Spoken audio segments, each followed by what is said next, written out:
this is an iHeart podcast. Guaranteed human.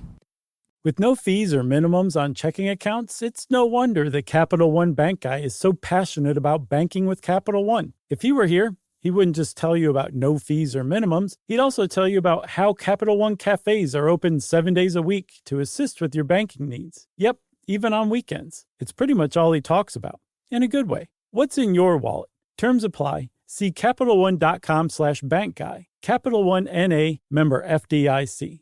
All cat parents understand the feeling of being totally ignored by your cat and often thinking, does my cat even love me? There's only one solution to solve that, Sheba. Feed your cat Sheba and go from feeling ignored to truly adored in 12 days guaranteed or your money back. Sheba has a menu of products, appetizers, entrees, treats, and even a kittens menu. So Sheba has a product for even the pickiest eater, like Sheba Puree made with bone broth, a smooth and creamy texture that cats love, or Sheba Grilled, protein-rich formula made with real chicken and seafood. To learn more, check out Sheba.com. Welcome to Stuff You Should Know from HowStuffWorks.com.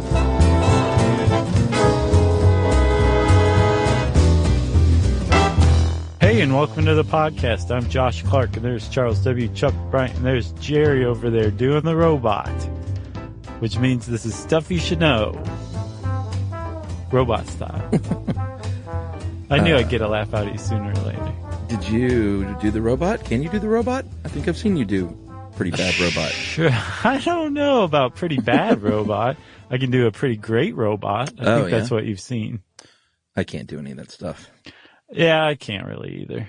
And really, if your claim to fame is like a really great robot dance, I don't know, maybe take up some other hobbies as well.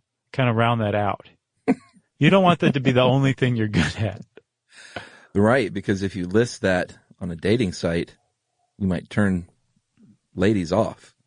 Yeah, according to eHarmony. Yeah, that's foreshadowing. I love that one, don't you? Yeah, I had some issues with that whole bit. Yeah. We'll get to that. Just a tad. All right, well, let's start at the beginning, almost the beginning, Chuck. Let's go back to 1970, which was the beginning of the greatest decade in the history of humanity. Yeah, neither one of us are born yet. I can finally even say that I'm still not even born. It must feel good. Yeah.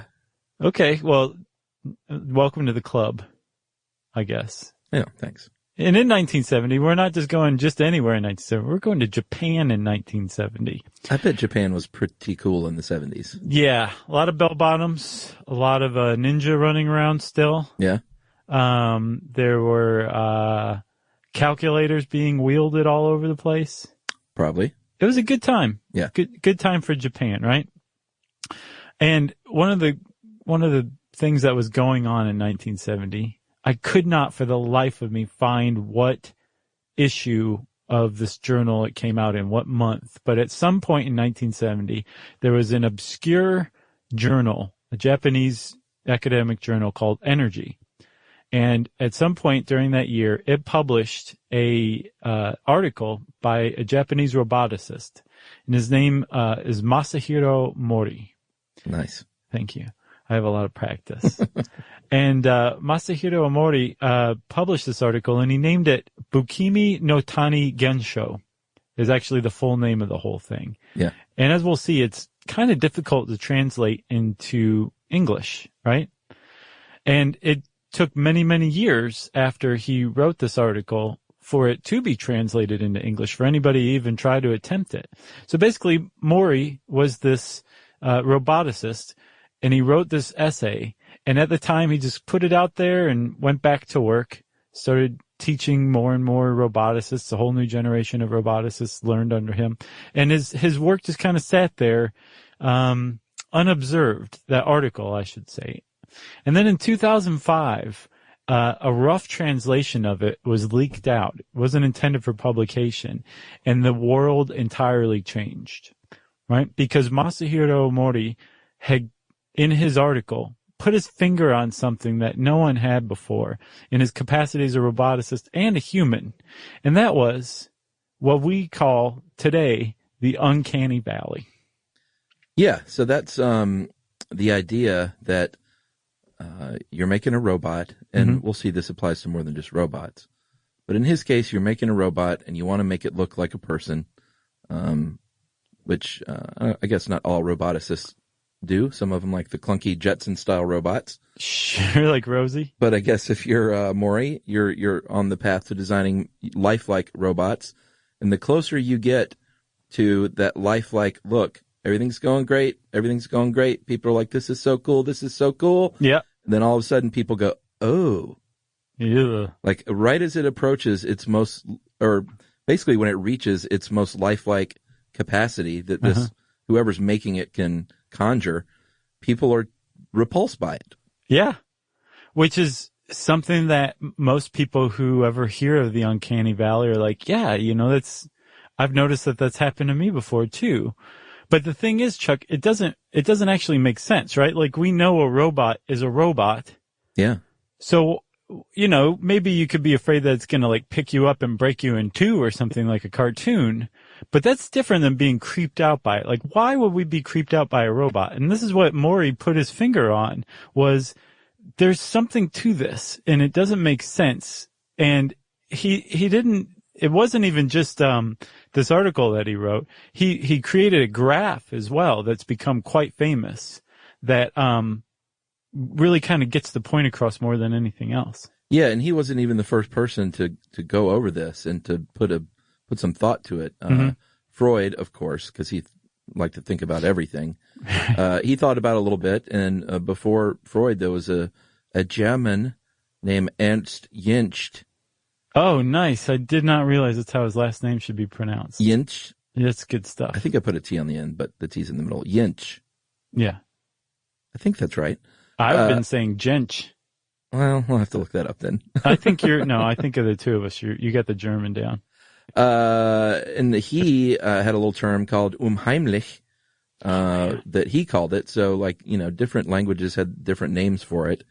And you go back in time, all the way back to like the 17th century, and people were, and I guess, robots didn't look super lifelike back then, but whatever their version of lifelike was, right, in the 1600s, people were like, ugh, I don't like that. Why is it looking at me? Yeah, it's got a quill and it's writing things. But like you said, Mori made this graph because he was a roboticist, and he thought, let's look at this on a plotted out so we can stare at it. And on the x-axis, he had human likeness. And then on the y-axis, he had affinity, like whether or not you like the way this thing looks. Right. And just as we're talking about, the graph went up and up as things got more lifelike and people liked the way it looked. And then at a certain point, there's that valley. There's a big dip that really just kind of says it all. Right. And again, this all makes sense intuitively, but as we'll see, it's been very difficult to prove. And one of the reasons why it's confounded research thus far is because we're not even 100% sure what Mori meant by some of the words he chose, at least as far as translating them to English, right? For example, bukimi, right? Yeah. It was translated in 2005 as uncanny. But, again, that original translation was not intended for publication, but it leaked out. And so Uncanny Valley became, the way we all think of it here in the West. But bukimi, more closely resembles something like eerie. Like I've seen it explain that, a word like bukimi means more than uncanny is just weird or remarkable or noteworthy. It's not necessarily something that gives you the creeps. Bukimi is something that gives you the creeps. Like Steve Buscemi. Nice. Exactly. So bukimi probably more should have been translated the Erie Valley, but by the time an actual official translation that Mori signed off on came out in 2012, the cat was out of the bag. Everybody knew of it as the Uncanny Valley, and there was no way anybody was going to come back and be like, no, everybody, stop calling it that. It's now the Erie Valley, okay? Right. Right. And it may be one of those things where we're so used to Uncanny Valley now that it's hard to imagine Erie Valley, but... Right, I think that was the issue. Yeah. Like, nobody's going to go along with that. So this graph, like I said, it starts off on that left-hand side, and this is where you have things that are super robotic, like, a packaging robot in a factory. Right. That apparently most people don't have fondness for. I do, because I love mechanical processes. Right. Okay, so there's part of the problem. It's like that's not necessarily the kind of feeling that Masahiro Mori was talking about. Right. He was like, yeah, you're interested in robotics and robotic arms and the industrial processes, and you love watching how it's made, right? What he was talking about was more like how it resembles a human, and then how it makes you feel in relation to its resemblance of a human, right? Well, in that case, it makes me feel nothing because it doesn't look at all like a human. Right. Okay. So that would be at about the origin of the graph. It has no resemblance to a human, really, and it's not eliciting any real affinity in you at all. As far as it looking like a human. Right. But lots of affinity as a thing. That's called props. So you go a little bit further on the graph, and then you have things like little stuffed animals, and I know C-3PO is a common one that's mentioned because Sure. C-3PO, is built to look like a human. He does a great robot, by the Kind way. of talks like a human and acts like a human. But when it comes to that face, and as we'll see, the face is kind of the key to all this, for the most part. C-3PO looks nothing like a human in the face. Right. So everything's still good, and people love C-3PO. Right. So if you're looking at the graph, C-3PO is going up in human likeness because he kind of, he's got some commonality there. And we're feeling affinity for him based on that human likeness. So he's going up. Yes. Okay. Everything's going pretty well so far, right, Chuck? That's right.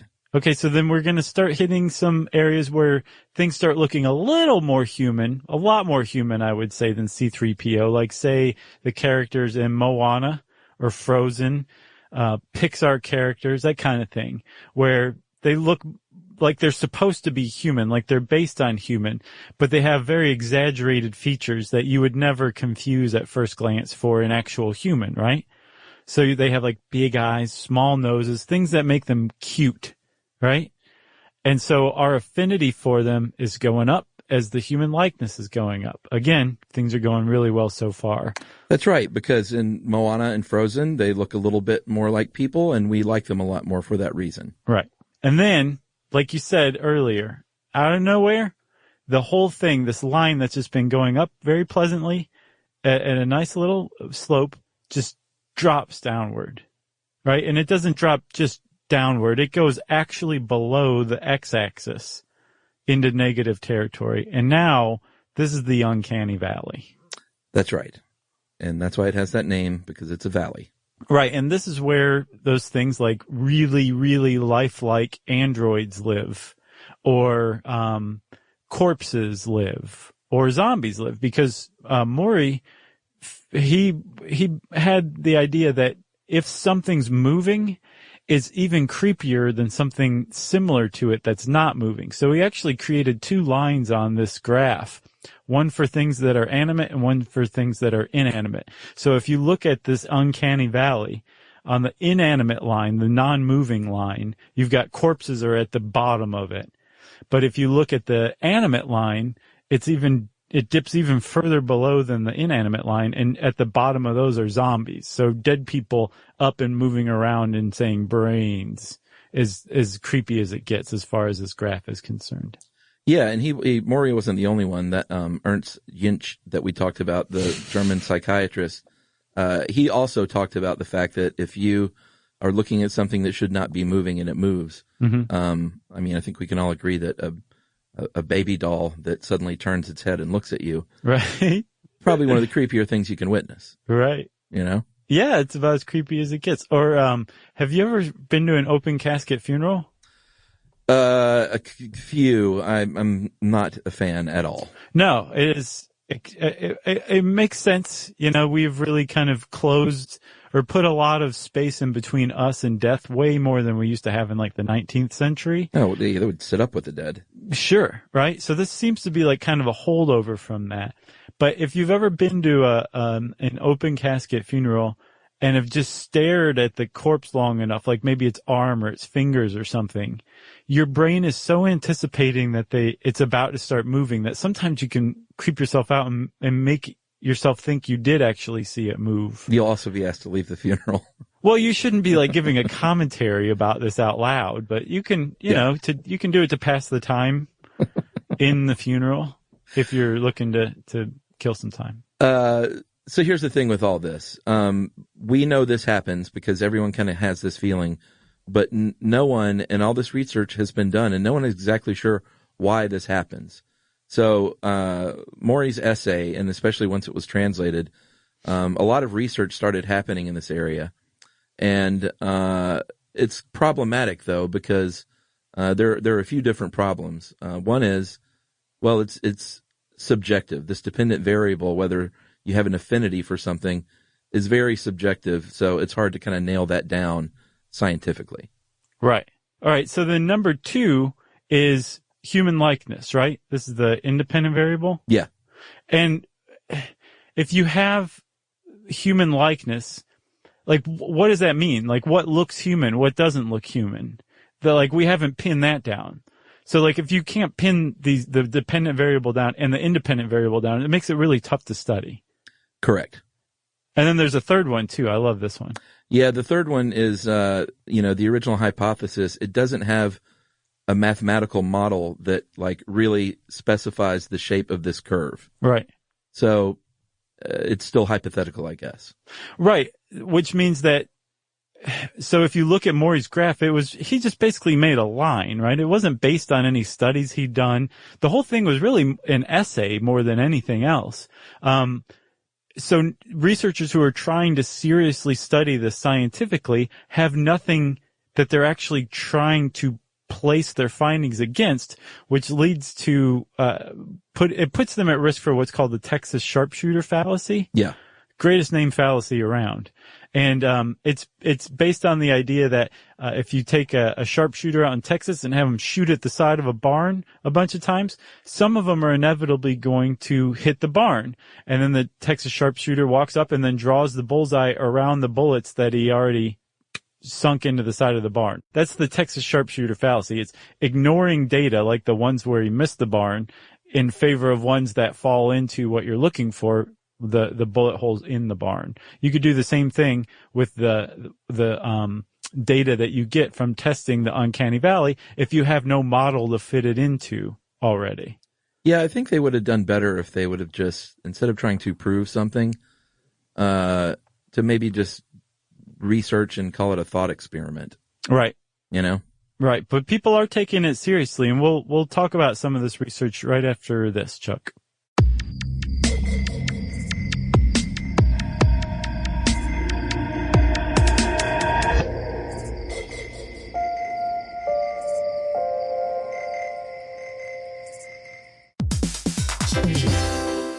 Hey everybody, we're here to talk to you about Wayfair, who believes that spaces should be functional, they should be comfortable, they should be well designed, and they can be well designed by you with their help. Your updated space should feel more comfortable, inviting, and practical for everyday use. And we're talking about outdoor seating. We're talking about grills. We're talking about major appliances. If you need storage solutions, Wayfair can help you out. Patio lighting, rugs, decor. It is your one-stop shop for home. Yeah. I mean, it's getting nice out, so it's time to think about living outdoors for the next few months. And Wayfair knows that outdoor furniture, it's heavy, it's intimidating to assemble. So Wayfair has stepped in and said, we're going to handle the hard part so you don't have to. That's right. You can shop Wayfair Verified, your shortcut to the good stuff. And that means their team of product specialists are going to vet everything by hand using a 10-point inspection, testing things like, quality materials, functionality, and features, and even how long it takes to build that piece of furniture. And the overall experience save time, reduce hassle, and improved convenience. Patio season is here, and these deals won't last. So head to wayfair.com right now to get your outdoor space ready for way less. That's WAYFAIR.com. Wayfair, every style, every home. Spectrum Business keeps businesses of all sizes connected seamlessly with fast, reliable internet, advanced Wi-Fi, phone, TV, and mobile services. That's right. And Spectrum Business offers 100% U.S.-based customer support 24/7 to help you stay up and running. And they offer tailored connectivity solutions with packages built for your business budget. Yeah, so it's no wonder millions of business owners rely on Spectrum Business to keep them connected. Visit spectrum.com/business to learn more. Restrictions apply. Service is not available in all areas.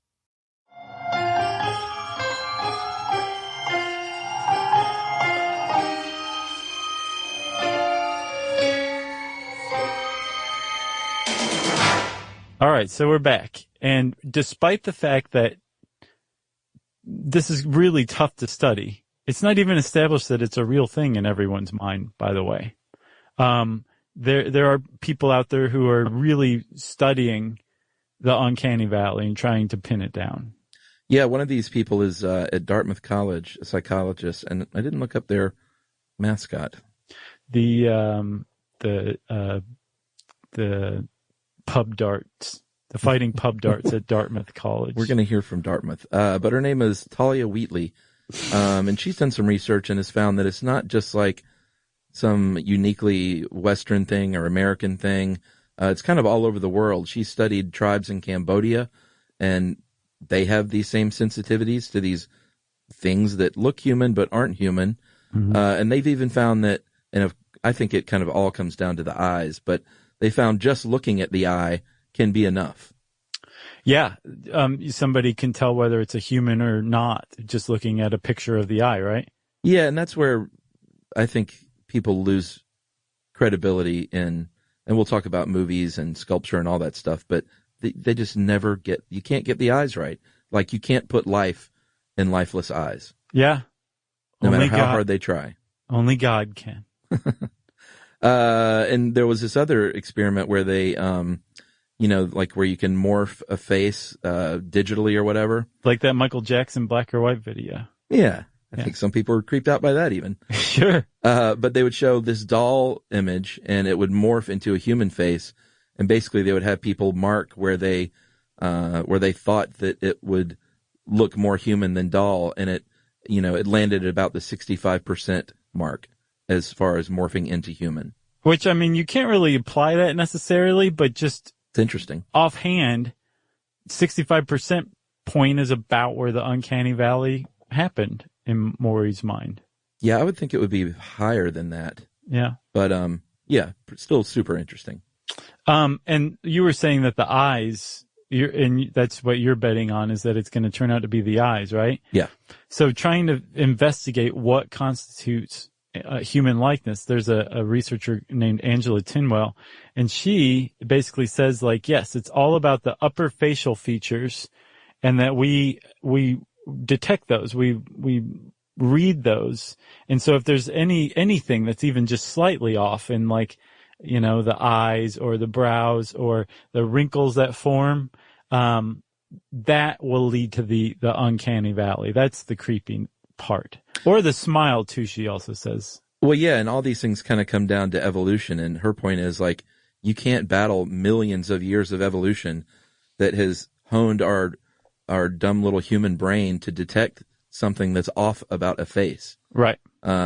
It's just too much to overcome, basically. Right. This other researcher named Carl F. McDorman, who's from the University of Indiana, who he's basically like dedicated his career to this now. He found that certain kinds of people, if you do like a personality inventory before testing for Uncanny Valley sensitivity, yeah, some types of people are predictably more sensitive to the Uncanny Valley than others. Specifically, he found that very religious people. That makes total sense. Yeah. Neurotic people. Yeah.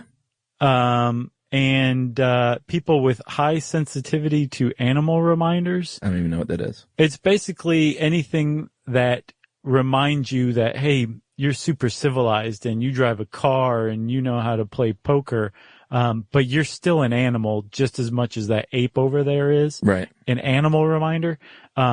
People who are sensitive to that kind of thing tend to go off on the Uncanny Valley as well. And then people who are anxious are more likely to experience the Uncanny Valley, as far as McDorman is concerned. Yeah, the anxious thing makes sense too, because they're probably just more prone to be, I don't know, just have a reaction to a lot of things like this. Right.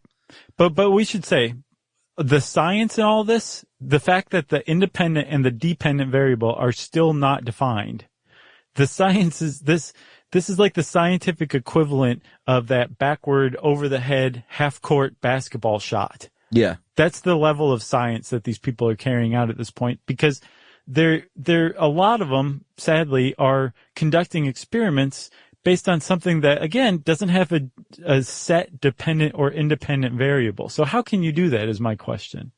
Well, yeah, I mean, because in each experiment, they're going to be using different stimuli, different faces. Right. Whether it's a doll or a wax figure or a CGI character. And then they're going to be doing different things and have different expressions. And each person has their own subjective take. So it is a very tough thing to kind of nail down. Yeah, and I think some of them are actually trying to form the basis of this field of study right now. They're doing the groundwork, but I think some of them also are like just chasing headlines. Like there's no better way to get into the media cycle with your study than releasing some findings on the Uncanny Valley. Oh, is it people just eat that up? Sure. They love it. One thing I thought was interesting was at Princeton, they tried this with monkeys, and they found the same thing happen when they had these realistic-looking but fake monkey faces. Mm-hmm. The monkeys were like, and turned away. Right. It did make me think, though, like you've seen these situations where like an orphaned animal has a creepy puppet mother. Yeah, I know exactly what you're talking about. And they seem to like that. But, however, and this is a bit of a spoiler, but toward the end of this article, it points out that human babies don't have this reaction at first either, and that it's kind of learned. So maybe that explains it. Maybe. With the animals. I know you're talking about that cage, like wire monkey mother. It's super creepy. Is it black and white photo? Well, no. I mean, they do. There's all kinds of animals. Well, they'll have like a fake tiger or a fake duck or whatever. Huh. Just so the animal will feed, or I mean, it's usually an animal that milks from the mother, I guess. I see. But it's a common thing they do for orphaned milk feeding or breastfed animals. And they're always creepy, huh? Well, I mean, to us. Yeah. But to a dumb baby monkey, they're just like, right. Sweet, give me the teat. Yeah. There's a t-shirt. Maybe even a band name. Sweet, give me the teat? Yeah. Yeah, that kind of falls into the long band name category. That's fine. For sure. But here's the thing is not everyone agrees with this whole thing. Like you said earlier, there's a man named David Hansen, and he's a roboticist as well in Plano, Texas. Mm-hmm. And he did a very, very basic study. It was a survey where they showed images of two different robots that were animated to simulate human facial expressions, and basically just asked, hey, what do you think of this? And 72% said, I like them. Yeah. I can see why people had trouble with this study, though. Yeah, he said not one person said they were disturbed. Yeah. So, okay. Sounds good. For the most part, though, studies into the Uncanny Valley are like, no, we're finding something here. Yeah. Although we should be suspicious of ones that basically show the Uncanny Valley that Mori just graphed out of his, like with freehand. Right. Like if you come across a study that shows that same thing, they're probably cherry picking data. Were you about to say out of his butt? Yeah, maybe. There was another study, Edward Schneider at SUNY Potsdam in New York. I bet they don't even have a mascot. They got together 75 characters from cartoons and video games, everyone from Mickey Mouse to Lara Croft, and who is very attractive, by the way. She's a computer character. Yeah. Are you talking about Angelina Jolie? Well, no, I'm talking about playing Tomb Raider. Oh, I never played. Yeah, when it first came out, I played Tomb Raider and I was like, oh. Wow, look at her. Lara Croft is kind of hot. She gets a lot of stuff done. That's very attractive. I'm not sure what that means. Well, she travels a lot. Sure. She's an independent person. Yeah, that's what I meant. I was attracted to her mind and her adventures. Right. So anyway, they asked people in this study, how attractive do you think these characters are, or how repulsive do you think they are? Mm-hmm. And again, there was a graph with a dip in it at a certain point, as you would expect. Yep. Careful, everybody. So if you're a robot designer, right? One of the things, like even back in his essay written in 1970, Masahiro Mori said, there's problems here with movement. There's problems here with the smile. It has something to do with the face, right? Yeah. And somebody else said, I don't remember who it was, but there always seems to be a lag time between how realistic a designer can make a robot and how realistic an engineer can make that robot look. Yeah. Right? And that disconnect in Mori's mind was a big part of the Uncanny Valley, but he also seemed to focus on the smile on the eyes. And one of the things that's at stake, like, besides this just being like an interesting topic of discussion, like, there are actual real world implications for this whole thing, right? Like, if you're a robot designer, you want to create something that's not going to freak people out, because the whole purpose of robots is to interact with humans, and you want them to interact with humans. I should say lifelike looking at robots, right? Because like Ford Motor Company's never going to buy an android that looks human to just work on an assembly line when they can get the same thing that does the same job cheaper when it just looks like a robotic arm or something, right? Yeah. The whole purpose of a lifelike looking robot is because that robot's being designed to interact with humans. And if you are going to run into this spot, some people say it's not even a valley. Some people think it's insurmountable, a cliff or a wall. So if you're going to run up against this, you want to figure out how to overcome it, because you don't want to creep people out with your creations. Well, and you don't want to spend a lot of money to develop a robotic Walmart greeter at every store, because it's happening. Like, this is coming, people. Yeah, there's a robot called Geminoid F or Actroid F, depending on who you ask. I've also seen her called Ellie. And she is out of this lab by a guy named Hiroshi Ishiguro. And he is probably the world's leading roboticist. If you've seen any lifelike android, it probably came out of this guy's lab, right? Yeah. And she is starting to get out there in the world. She's been a debriefer of soldiers coming back from war with PTSD, based on the idea that they might share more with a robot that they knew was just a robot than they would an actual human. Yeah. She's in a play. She stars as an android. Good role. Right? And then there's Casper. There's a little robot called Casper. Yeah, Casper is a robot boy with a great cause, created to help children with autism learn to read facial emotions. Right. If you look up photos of both of these, Geminoid F looks great, and really, like, Ishiguro is doing great work. Yeah, he really is. Casper looks terrifying. Right. And so Casper is creepy, but that's not his purpose at all, right? No, of course His purpose is to, like, teach kids with autism how to connect. But if he's repelling them through this uncanny valley, he's defeating the purpose. Well, they should go to Ishiguro and say, hey, we have this great cause. Can you make us something that doesn't look like the stuff of nightmares? Right, exactly. I wonder if Casper has been effective. Do you know? I don't know. Ooh. Now I feel bad I didn't look into that. Well, I don't know. He's very creepy looking. I agree wholeheartedly. It's kind of like, no, he's not finished. Get back to the drawing board. Either that or, and this is what Mori said, like, go the other way. Like, just make him not human at all. Just cute or approachable. Right. So the roboticists are not the only ones who are facing this, Chuck. There is a pretty powerful, moneyed contingent of people who are interested stakeholders in overcoming the uncanny valley, or at least figuring out if it's totally insurmountable, and that is Hollywood. Yeah, Hollywood has a sort of a rich history of getting it wrong when it comes to creepy CGI characters. Pixar had their very first short film, actually. It's called Tin Toy. It's a little 5-minute short, and they showed it to this. This preceded Toy Story and everything. Yeah, it was actually kind of like the outline of Toy Story's plot. Yeah, but they showed it to test audiences, and they made the mistake of making the baby, Billy, look too realistic, and everyone loved Tin Toy, and everyone hated Billy. Yeah. Have you seen it? Yeah. Yeah. So I hate Billy. He's pretty hateable for sure. And he is the antagonist, but he struck some chord with viewers that Pixar did not mean to strike. Right.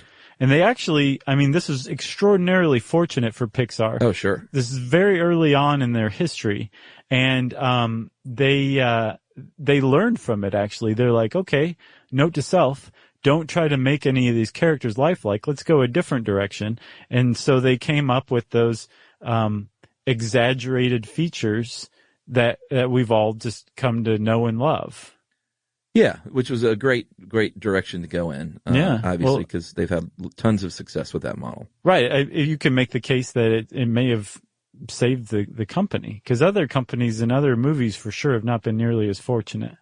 Yeah, one of the first big photoreal computer animated movies was Final Fantasy: The Spirits Within. You should never have a colon in your movie title, by the way. So that was the first mistake. Right. But this one was from 2001 and based on the video game. And it was off-putting to a lot of people, and it was a big bomb for Columbia Pictures. But this is before Uncanny Valley had really been established, before Mori's essay was translated. So reviewers didn't quite know what to say. Now they would just say, we've tumbled into the Uncanny Valley again. Right. But they would say things like, Peter Travers, great reviewer from Rolling Stone, said, at first it's fun to watch the characters. Ellipsis. Ellipse? Ellipse. But what's an ellipsis? Is that two of them? A couple of them. But then you notice a coldness in the eyes, a mechanical quality in the movements, familiar voices emerging from the mouths of replicants erect a distance. Yeah. So he's describing the Uncanny Valley. He just didn't have the name of it yet. Right. And then a couple of years later, you had the Polar Express, which became, I think, even more famous than Final Fantasy. Oh, totally. As far as the Uncanny Valley goes. But again, it's like you said, the reviewers didn't know how quite to put their finger on it.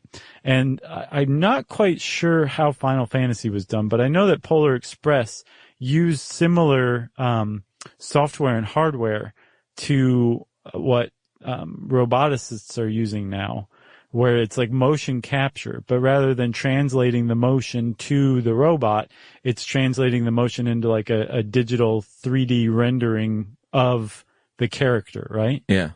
So Polar Express was really, really expressive, but not quite there. So it fell really hard in the Uncanny Valley. And I think David Germain of the Associated Press compared the kids in this heartwarming family Christmas movie to the children from Village of the Damned. Yeah. Which is not what you want. It's not at all what the studio wanted. And I think it lost a pretty decent amount of money. Yeah. There was another one, and these are all, by the way, courtesy of Robert Zemeckis. He really had he went all in on this technology.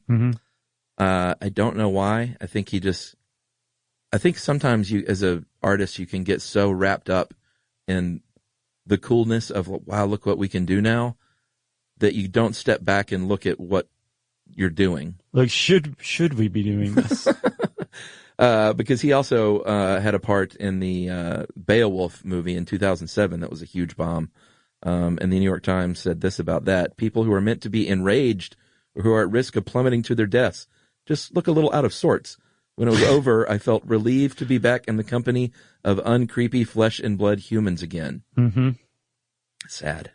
And then, did you see The Adventures of Tintin? Yeah, I really liked Tintin, though. I did, too. I think Spielberg, I mean, there is that Uncanny Valley a little bit, but the story and the movie were so good, he overcame that, I think. I was about to say, I think Spielberg has come the closest to overcoming that chasm of anybody. But did he do it through good storytelling or through the eyes? I don't know. I don't know if it was a combination of the two. I don't know, but it is extraordinarily. It's an extra. So those that stuff you'll see every once in a while where somebody does like what Beavis and Butthead would actually look like in real life, or what Charlie Brown would look like in real life. Fantastic. Right. So it still is kind of got a cartoonish quality to it. That's the same thing with the Tintin movie, but it was like it was as if you were living in a dimension where humans looked somewhat cartoonish. Is that making any sense, or does that just make the whole thing even harder to understand? No, I get that. So he somehow was like, here, I'm not trying to nail what humans look like. I'm going to take you to another world where these people live. And if you lived in this world, you would look like this too. It's weird. It's like he bridged an uncanny valley that doesn't exist in this dimension. Yeah, he built a temporary disintegrating bridge across the uncanny valley. Right. I think the biggest example in recent years or the one that got the most attention was in Rogue One. Did you see that? The Star Wars movie? I have not seen any of the new Star Wars ones except for I've seen the first 6, I guess, is how you put it. But none of the two new ones. No. Well, in Rogue One, they completely bring back to life Grand Moff Tarkin, who was played by the deceased Peter Cushing. Mm-hmm. And they brought him back as a character in this movie. And in the theater, like when it first happens, he's got his back to you and it's sort of in the shadows. And you're like, oh, wow, like that's pretty cool. And I didn't know that they would do that. But they got too comfortable, I think, mm-hmm. and showed too much and gave him too many lines and too much light. And then it became Uncanny Valley. Oh, really? Oh, yeah, for sure. Think about poor Peter Cushing's family having to see that. Yeah, I don't know how I'll bet they works. just weep during that movie. Well, I'm curious about like life rights and image rights and stuff like that, if they had to get that cleared. I don't even know. I'm sure there's a backstory there. Oh, Cushing was famously mellow. Oh, was he? He would have taken a draw off his doobie and been like, it's whatever, man. Yeah, I think he spent the last year of his life on his weed farm in Northern California. Right. What about this Mars Needs Moms? I had never, ever heard of that movie. And so I went and watched the trailer and I still was like, I have no idea what this is. Yeah. You know that comic strip Bloom County? Well, I'm a huge, lifelong Bloom County fan. Oh, okay. So so maybe you know how to say the last name. It's Berkeley Breathed or Breathed? I always Breathed? said breathed, but I don't know if I've ever heard it said out loud. Breathed sounds nice. Let's go with that. So Berkeley Breathed, the guy who did Bloom County. Yeah. He wrote a children's book called Mars Needs Moms. And basically Mars had some sort of shortage of moms. So the Martians came and kidnapped human moms. And it was up to the human kids to go get their moms back from Mars, right? Pretty cute little premise. But they took it and ran it through Zemeckis' Nightmare Mill. That's what he called his company, right? Image Movers Digital was the trade name of it. But everybody knew to just steer clear of this place, right? Yeah. And this was like the apex. Or what's the opposite of the apex? The valley? I guess so. The deepest part of the CGI valley of the Uncanny Valley, right? It was what the stuff that they created. It was so off and just so spectacularly and colossally off that when I guess Disney came along and bought this company, they came in, looked around and said, we're shutting you down. This movie's it. We're not doing this anymore. What you guys are doing here is wrong, and you're all going to jail. Yeah, here's my thoughts on that. I watched the trailer, and it didn't look any worse than any of the other ones to me. And in fact, I don't know the characters' names, but there's a kid, and then there's this one kind of chubby guy in Mars. Yeah. The chubby guy looked pretty good, actually, I thought. I think this was a victim. I bet the movie sucked really bad. Yeah. And I think it was the last straw at the end of all these Uncanny Valley failures. Yeah, because this is the same company that had created Polar Express. Yeah, the Nightmare Factory. And A Christmas Carol did not do very well either. No. So yeah, I think it definitely bore the brunt of its predecessors as well. Yeah. But I thought this was as bad as it got. If you ask me, I totally saw what Disney saw with this one. Yeah, anytime something is marked as the thing that killed the thing, right? It's always just the last thing. Yeah, you're right. Yeah. Anyway. But it could have also been the thing that saved the thing had they gotten it right, That's true. So, like I said, Mori was like, and every time I say Mori now, unless I say it like Mori, just saying Mori. Sounds like an old Jewish guy. I think of the wig salesman in Goodfellas. Yeah, Maury. Robert De Niro's like, give me my money. And Ray Liotta's just sitting there laughing because Maury's toupee falls off. Yeah. Imagine that guy as the guy who came up with the Uncanny Valley, okay? It gives a whole different spin to it, right? Yeah. So, Maury says, just don't even try, guys. Like, you're never going to be able to do this.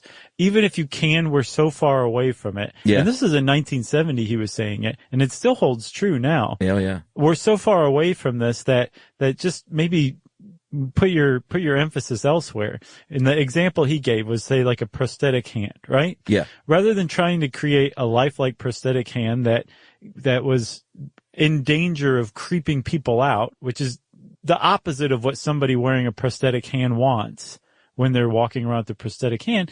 He said, maybe choose some like wood, well sanded, beautifully grained wood. Yeah. In the shape of a human hand. It gets the point across. This is my hand. I lost my hand. I don't have my hand, but there's nothing to be creeped out about here. It's kind of beautiful looking, isn't it? Yeah. That was Mori's take. And a lot of people side with him as well. As a matter of fact, I said, I think at the beginning that he was already an established roboticist when he wrote the Uncanny Valley in 1970. And he went on to teach a lot of people, roboticists, or a lot of roboticists as well. And that very famous robot, Asimo? Uh-huh. You know the one I'm talking about? He was one so. of the first ones that could jog in place, and he was kind of humanoid for sure, but very cute. All white, shiny lacquer plastic. Yeah. You've seen him before. He was created by one of Mori's students who clearly subscribed to Mori's theory that you're not gonna overcome the uncanny valley. So just make these things exaggerated and non-human like. Yeah. And you'll have people love your robot. Yeah, I think that's a good tack. Yeah. All right, well, we're going to take another break here and then come back and finish up with a little bit. We're going to take a step back and just talk generally about creepiness.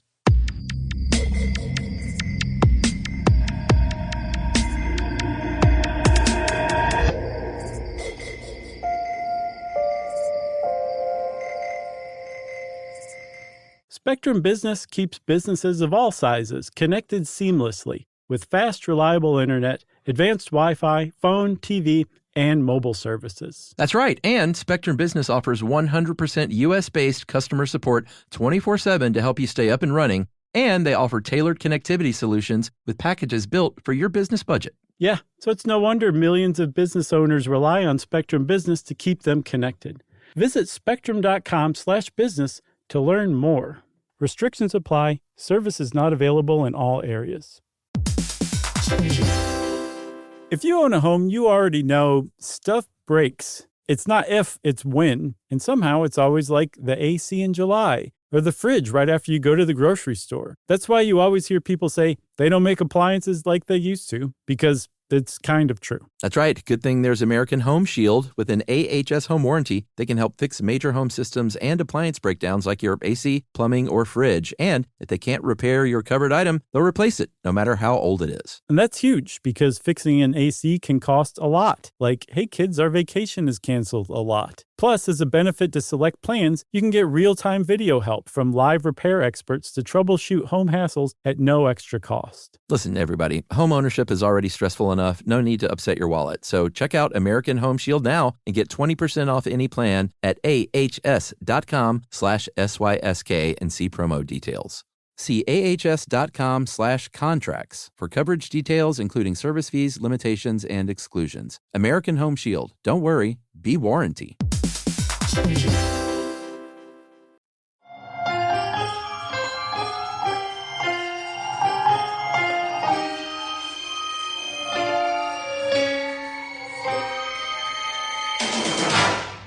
All right, so I promised that we would talk about creepiness.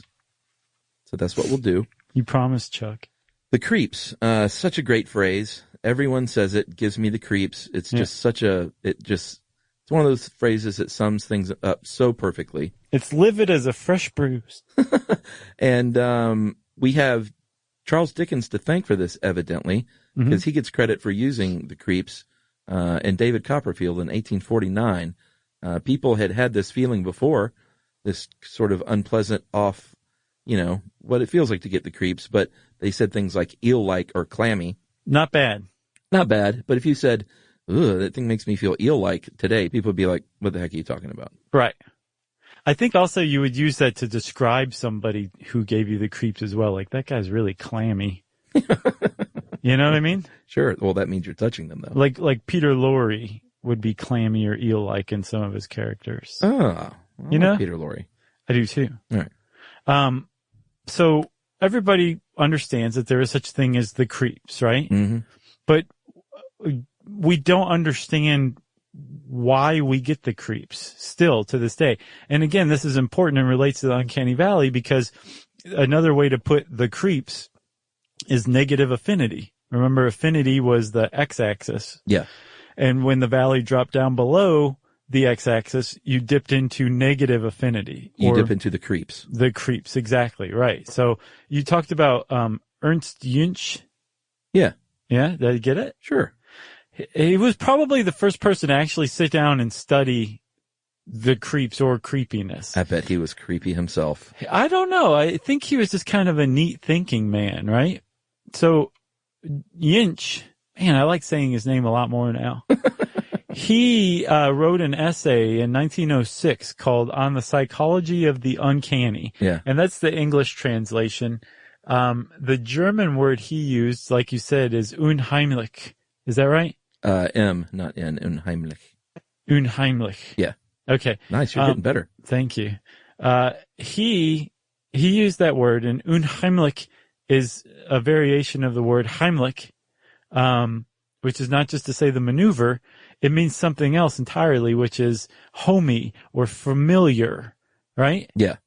Unheimlich is the opposite of that. It's something strange and foreign, and very frequently it's translated into uncanny here in the West, here in England. Yeah, and he he thought a lot about this, and one of the things that he noted, which I thought was pretty interesting, was that people that he thought were more intellectually discriminating are more prone to have these uncanny experiences because they're critical thinkers about the world.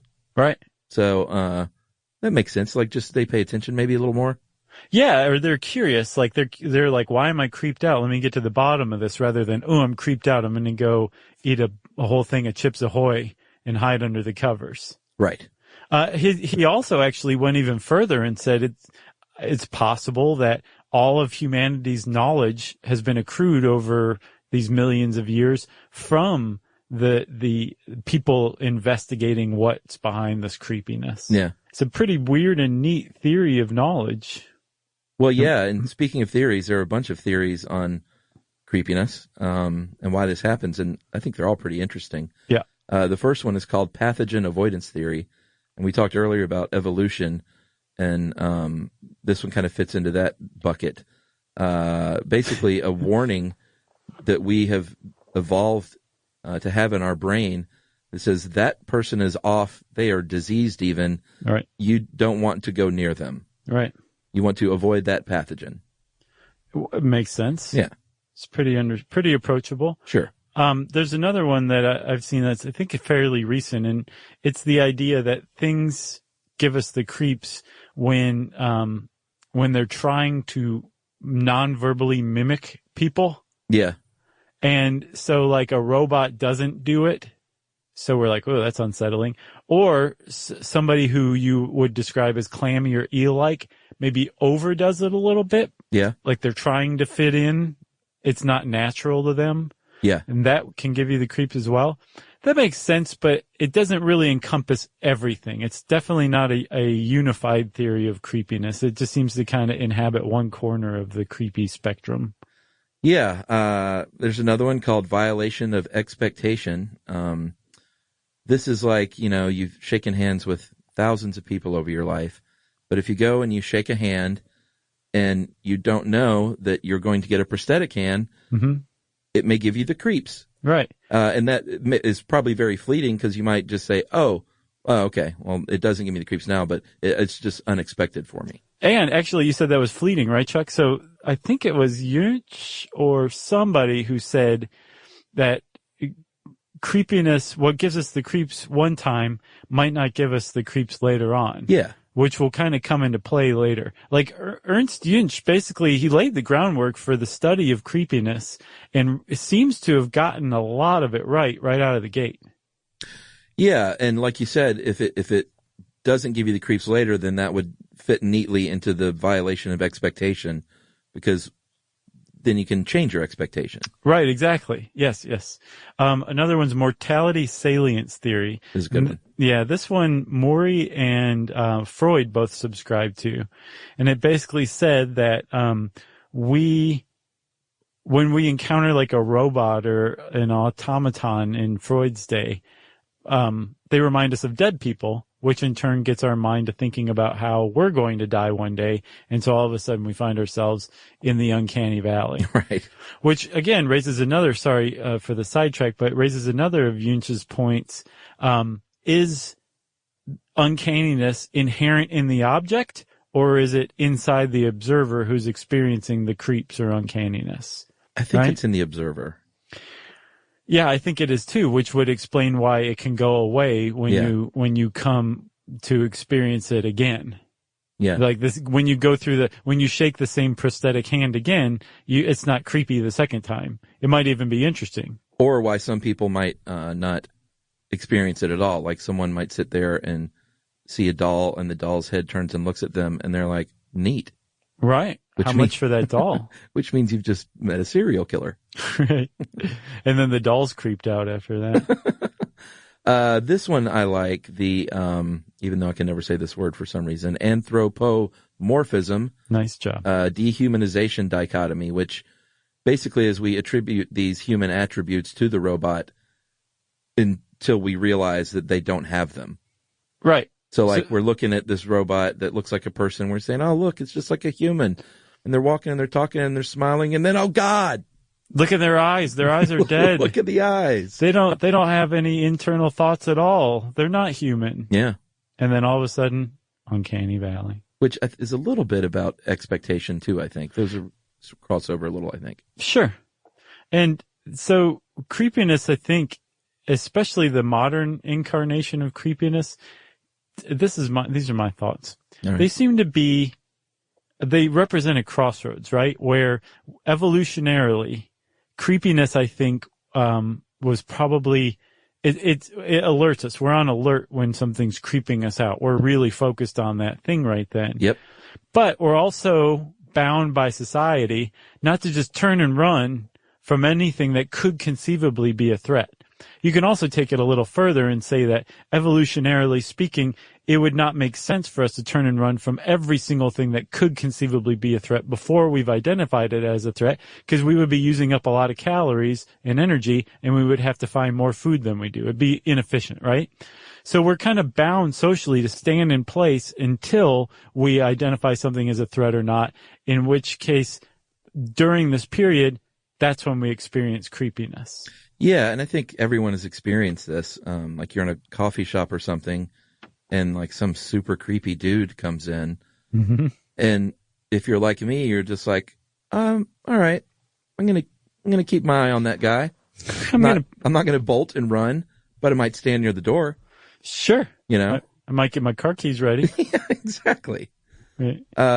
It's this weird social contract. And I feel bad for people that just inherently look a little creepy.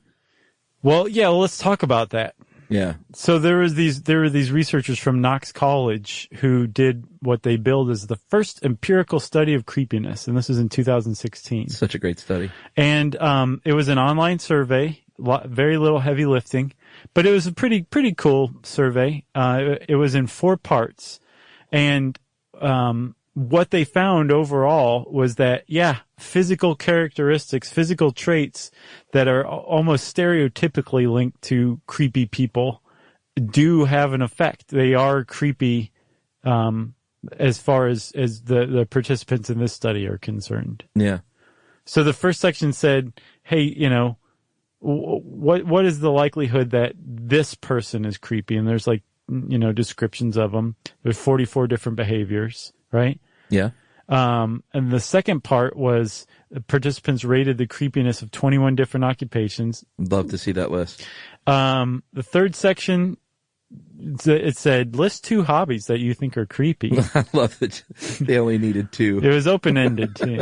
And then the last section, the participants said whether or not they agreed with 15 statements about the nature of creepy people. Yeah.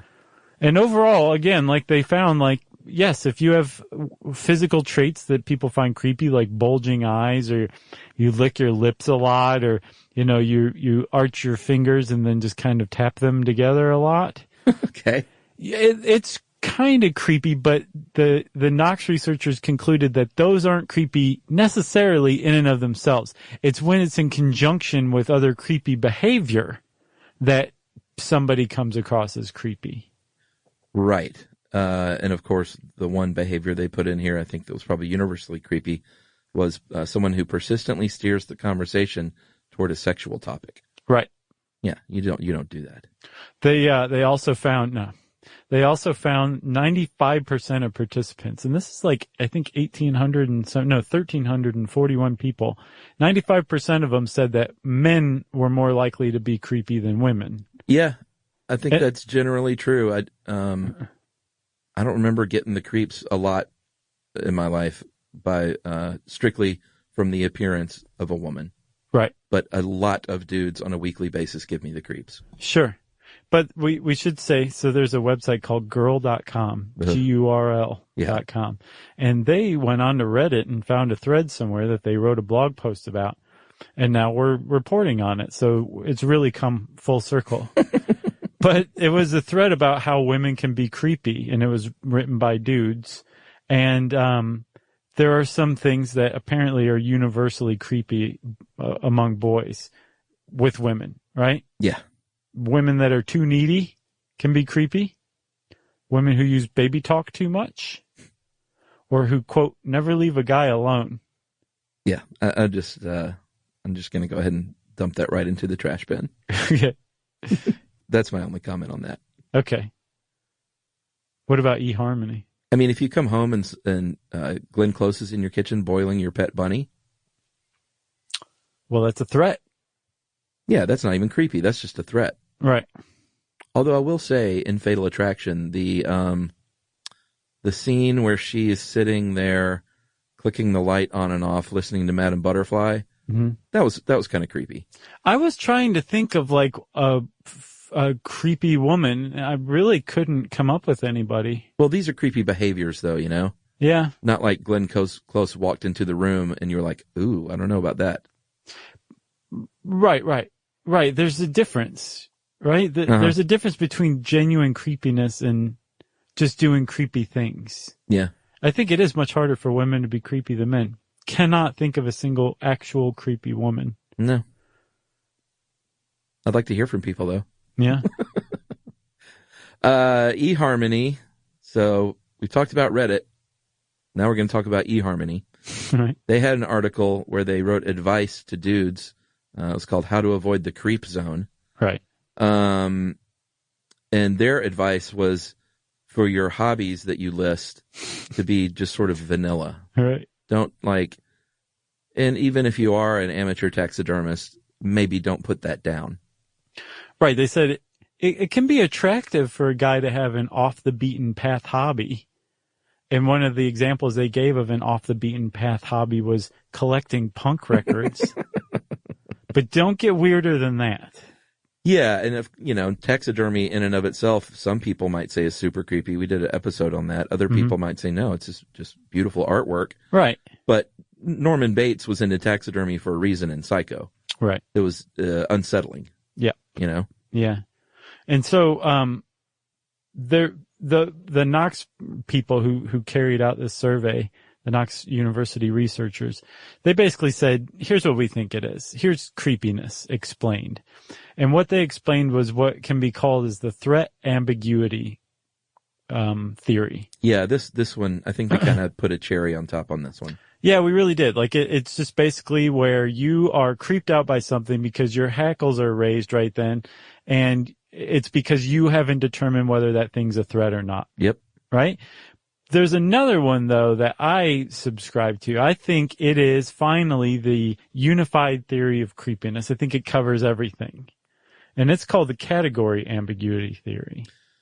Yeah, that was, now did David Livingstone Smith make this up, or was he just champion this? I think he made it up. because he wrote about the Knox researchers and said what they're talking about you can call threat ambiguity category or threat ambiguity theory. With category ambiguity theory, he didn't cite anybody else, so it seemed to be his own construct. Yeah, so this is the idea. It's sort of like the threat ambiguity in that there is some confusion, but it's not a threat like I think this dude in the coffee shop is going to kill me. It's more like I don't know how to categorize that guy. Right. And that freaks me out. Right. And it's based on what's called essentialism. Yeah. Right? Where if you are a member of a species of animal, whether human or raccoon or tiger, there's something about you, or there's some collection or set of things about you that are totally unique to your species. Yeah. It's something you possess because you're a member of that species, and because you're a member of that species, you possess these things.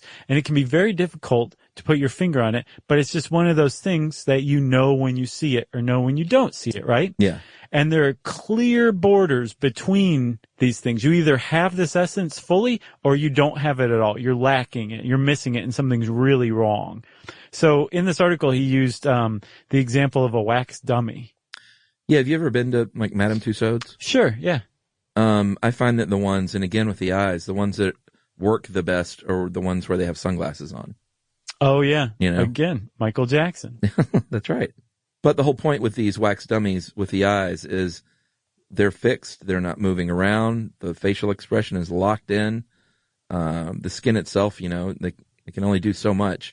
And Madame Tussauds and museums like that are the best of the best, and they do look pretty good. Mm-hmm. But that's the whole point with the Uncanny Valley is you can't get 99% there and say we're fine. It's that 1% that still gives people the creeps.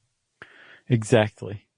And it sums up everything. Like the threat ambiguity could fall into this, whether you're talking about robots, whether you're talking about a half dog, half lizard combo, which Livingstone cites or Livingstone Smith cites. The dizzard? Yeah. A dizzard would be creepy when you saw it. Yeah. But so things that are a threat are creepy, but there's also things that are creepy that aren't a threat, and this category ambiguity theory figured it out. So if that's true, Chuck, and David Livingstone Smith figured out what is the basis of creepiness, we finally have the independent variable licked in Masahiro Mori's Uncanny Valley graph, and we can get to work. Is he still around? Yeah, he is. I wonder if he's happy about all this. I get the impression that he's kind of like just whatever, gone off on his own little thing. Okay. And he's fine. He wrote it in 1970, after all, you know. Yeah, I mean. Almost 50 years ago. Yeah. So he's probably up there. Yeah. You got anything else? I got nothing else. Good one. Yeah. Well, if you want to know more about the Uncanny Valley, we should say this was based originally on a Grabster article, too. That's right. But if you want to know more about the Uncanny Valley, come read that Grabster article. You can type Uncanny Valley in the search bar at howstuffworks.com. And since I said search bar, it's time for listener mail. Well, and today, it's a very special listener mail. This is Josh edition because you picked out a very special one. I love this one. I'm going to butcher the dude's name, but... That's right. Take it away. It's a good one. Okay. I'm going to call this one Email from a Real Irish Historian. That feels pretty good, Chuck. Am I out of a job? Yeah, maybe. Okay. Hi, guys. I'm a big fan of the show. It's informative and insightful, and I find myself interested in things that I never looked twice at before. One subject that I'd always found fascinating was the correlation between the Native American Choctaw tribe and the people of Ireland. I didn't realize that was a thing, did you? Not at all. This is a story which isn't well known outside of some areas of Ireland, and of course within the tribe, but it's a really good story of solidarity between two groups of people despite being thousands of miles apart. Less than 20 years after the Trail of Tears, which forcibly displaced thousands of natives, the Great Famine hit Ireland. During this time, as you know, Ireland was colonized by the British, and the people of Ireland were treated poorly due to the common misconception that Irish Catholics were a lower caliber of human. He goes on to give more examples, but just suffice to say, it was not good for the Irish people during the famine. Word spread to America and to the Choctaw tribe. They sympathized with the Irish people so much that only 15 years after the Trail of Tears, they donated $710 during 1845 to send to Ireland as part of a relief fund. This is estimated to be roughly $68,000 in today's money. This was greatly appreciated by the Irish people, and after the famine, the bond continued. In Cork, we have a sculpture honoring the tribute of the Choctaw people, and in 1990, members of the tribe came to Ireland and walked the famine walk in Mayo to replicate the walk that starving people made to ask the landlord for help. In 1992, an Irish commemoration group walked from Oklahoma to Mission to replicate the Trail of Tears and raised $700,000 to help poverty in Africa. These two groups continue to work together, and to this day, our president is declared an honorary member of the Choctaw tribe. Along with the Quakers, who fed Irish people to the point that their members ended starving themselves, the Choctaw tribe remains some of the unsung heroes of the famine story of Ireland. Sorry it went on so long. I'm an Irish historian, so I tend to waffle. Love the show. Best of luck with yourselves. Roisin Kilroy. Fantastic. Great story. Thanks a lot, Roisin. I'm quite sure that's not the actual pronunciation of your name because there's a lot of accent marks over letters there normally aren't. Yeah. So I apologize for that. But I nailed your last name. I'm positive of it. And Josh Clark, 3.5 stars. Not bad out of 3.5, right? I don't remember. What was Star Search? Was it 4 stars? Oh, I don't remember. I just now remembered there was such thing as Star Search. Yeah. Okay. Well, you take the end part, Chuck, since I took listener mail. Oh, geez. Thanks for listening. Hey, if you want to get in touch with us, you can find Josh at Josh Clark on Twitter, and me on Facebook at Charles W. Chuck Bryant, or you can go to our official pages, Stuff You Should Know Podcast. What else? Let's see. If they want to send us an email. Oh, yeah. Email us at stuffpodcast@howstuffworks.com. Mm-hmm. And have a good day. Is that what you say? That's good enough, man. All right.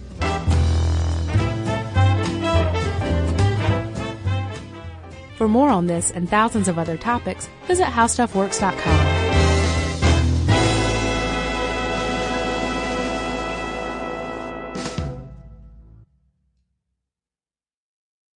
You know, you could be adored by everyone and still completely ignored by your cat. Trust me, I know. But if you feed your cat Sheba, you can go from being ignored to truly adored in 12 days guaranteed or your money back. Sheba has a full menu of products, appetizers, entrees, treats, even a kitten's menu. It's so cute, so Sheba has a product for even the pickiest eater. Like Sheba Puree, it's made with bone broth, they are chef-inspired flavors, it's got a smooth and creamy texture that cats love, and contains no corn, wheat, soy, or artificial flavors. It's food that your cat's gonna love. To learn more, check out Sheba.com. That's SHEBA.com. Introducing the all-new Mazda CX-5, featuring more connection. Hey Google, where's the nearest Pilates class? Safety that has your back. More discovery on the scenic routes. More passion in the details. And more control in changing weather. The all-new Mazda CX-5. More to move every side of you. See it in 5 films at MazdaUSA.com/5sides. Google is a trademark of Google LLC. Sequences shortened and simulated. This is an iHeart podcast. Guaranteed human.